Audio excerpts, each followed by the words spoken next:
ചൊവ്വന്നൂർ പഞ്ചായത്ത് പഴുന്നാന ഐനൂർ കുന്നിലെ മണ്ണെടുപ്പിനെതിരെ പ്രക്ഷോഭം ശക്തമാകുന്നു. കുന്നു സംരക്ഷണ സമിതി പ്രതിഷേധ റാലി നടത്തി. ജനവാസ മേഖലയിൽ നിന്നും നിയമങ്ങൾ പാലിക്കാതെയുള്ള മണ്ണെടുപ്പ് നിർത്തിവെക്കുക, ജനങ്ങളുടെ ജീവനും സ്വത്തിനും സംരക്ഷണം നൽകുക, പരിസ്ഥിതി നിയമം പാലിക്കാതെ മണ്ണുമാഫിയകൾക്ക് അനുമതി നൽകിയ ജിയോളജി ഉദ്യോഗസ്ഥർക്കെതിരെ നടപടി സ്വീകരിക്കുക എന്നീ മുദ്രാവാക്യങ്ങളുമായി നടത്തിയ പ്രതിഷേധ റാലിയിൽ കക്ഷിരാഷ്ട്രീയത്തിനതീതമായി സ്ത്രീകളും കുട്ടികളുമടക്കം നൂറുകണക്കിന് പേർ പങ്കെടുത്തു.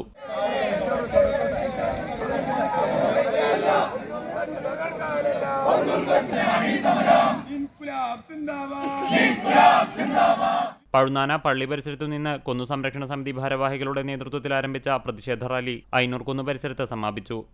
തുടർന്നു നടന്ന പ്രതിഷേധ യോഗം ചൊവ്വന്നൂർ പഞ്ചായത്ത് വൈസ് പ്രസിഡന്റ് സുമേഷ് ഉദ്ഘാടനം ചെയ്തു. ഈ കുന്നിനല്ലാതെ വേറെ എത്ര പൊട്ടക്കുന്നുകളുണ്ട്, എത്രയോ പ്രദേശങ്ങളുണ്ട്. ഇടത്തോടെ നമ്മൾ വിരോധമില്ല. ഈ ജനങ്ങൾ താമസിക്കുന്ന, ജനങ്ങൾ അധ്വസിക്കുന്ന, സാധാരണക്കാരായ പട്ടിണി പാവങ്ങളായ ആളുകൾ താമസിക്കുന്ന ഈ കുന്നിനകത്ത് നിന്ന് മണ്ണെടുത്ത് കൊണ്ടുപോയി ആരും പ്രതികരിക്കാൻ ഉണ്ടാവില്ല എന്നായിരിക്കും അവരുടെ ധാരണ. തെറ്റി. ഈ ഗ്രാമപഞ്ചായത്ത് ഭരണസമിതി, ഈ നാട്ടുകാർ എല്ലാവരും ഒറ്റക്കെട്ടായി ഈ സമരം മുന്നോട്ട് കൊണ്ടുപോയി യാതൊരു തർക്കവുമില്ല. പാരിസ്ഥിതികാഘാതത്തെപ്പറ്റി പഠനം നടത്താതെയും തദ്ദേശ സ്വയംഭരണ സ്ഥാപനങ്ങളിൽ അന്വേഷിക്കാതെയും അനുമതി നൽകിയ ജിയോളജി വകുപ്പിനും മണ്ണ് മാഫിയകൾക്കുമെതിരെയുള്ള പ്രതിഷേധത്തിന് പഞ്ചായത്തിന്റെ മുഴുവൻ പിന്തുണയും സുമേഷ് നൽകി. യോഗത്തിൽ ഐനൂർ കുന്ന് സംരക്ഷണ സമിതി ചെയർമാൻ ഷഹീദ് അധ്യക്ഷത വഹിച്ചു. സമിതി അംഗങ്ങളായ Padmini teacher, Wilson Pulikottil, PC Shaji എന്നിവർ സംസാരിച്ചു. പ്രതിഷേധത്തിൽ അനിഷ്ട സംഭവങ്ങൾ ഉണ്ടാകാതിരിക്കാൻ കുന്നംകുളം പോലീസ് സ്ഥലത്തെത്തിയിരുന്നു.